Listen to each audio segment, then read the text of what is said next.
ஏன்பா பேசுற? உனக்கு என்ன இருக்கு அதுல?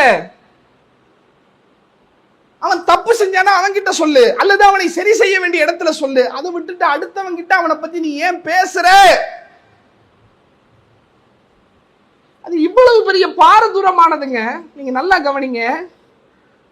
ரசூலுல்லாஹ்விடத்துல ரசூலுல்லாஹ்வுடைய மனைவியை பத்தி இன்னொரு மனைவி சொன்னாங்க. அதுக்கு ரசூலுல்லாஹ்வுடைய ரியாக்ஷன் இப்படி. சுப்ஹானல்லாஹ், நம்ம பேசக்கூடிய பேச்சுக்கள்லாம் எல்லை கடந்து அடுத்தவனுடைய மானம், அவனுடைய குடும்பம், அவனுடைய குழந்தைகள், பெற்றோர்கள், வியாபாரம், எதை பத்தி கவலைப்படுறது இல்லை. நான் 1 மணி நேரம் ரசிக்க ரசிக்க சிரிக்க சிரிக்க பேசணும். அது எவனை பத்தி வேணாலும் பேசுவேன், எத்தனை மணி நேரம் ஆனாலும் பேசுவேன். அல்லாஹ்வுடைய தூதர் அவர்கள் தன்னுடைய வாழ்நாளில் முதலும் கடைசியுமாக செய்த ஹஜ், ஆயிரக்கணக்கான சஹாபாக்கள் தங்களுடைய காதுகளை பட்டை தீட்டிக் கொண்டிருக்கிறார்கள். அல்லாஹ்வுடைய தூதர்கள் என்ன சொல்ல போகிறார்கள் என்பது.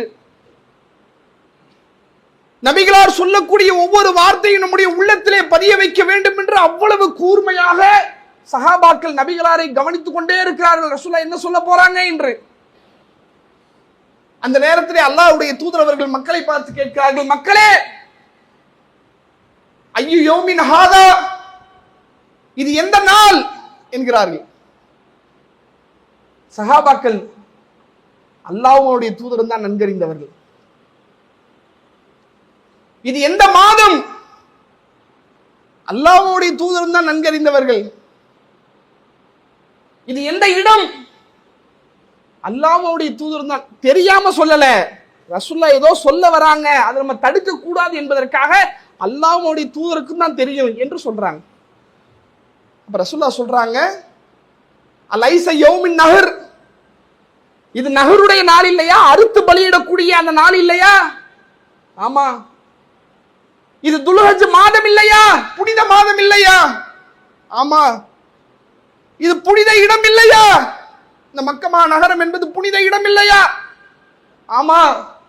அந்த இடத்திலே அல்லாஹ்வுடைய தூதரவர்கள் சொன்னார்கள், மக்களே கவனியுங்கள், உங்களில் ஒருவருடைய மானம், உங்களில் ஒருவருடைய காசு பணம், உங்களில் ஒருவருடைய ரத்தம் உங்களுக்கு புனிதமானது. கஹுர்மதி யௌமிக்கும் ஹாதா ஃபீ பலதிக்கும் ஹாதா ஃபீ ஷஹரிக்கும் ஹாதா. எப்படிப்பட்ட புனிதம்! நீங்கள் குழுமி இருக்கக்கூடிய இந்த மக்கமா நகரம் எவ்வளவு புனிதமானதோ அவ்வளவு புனிதமானது. இந்த துல்ஹஜ் மாதம் எவ்வளவு புனிதமானதோ அவ்வளவு புனிதமானது.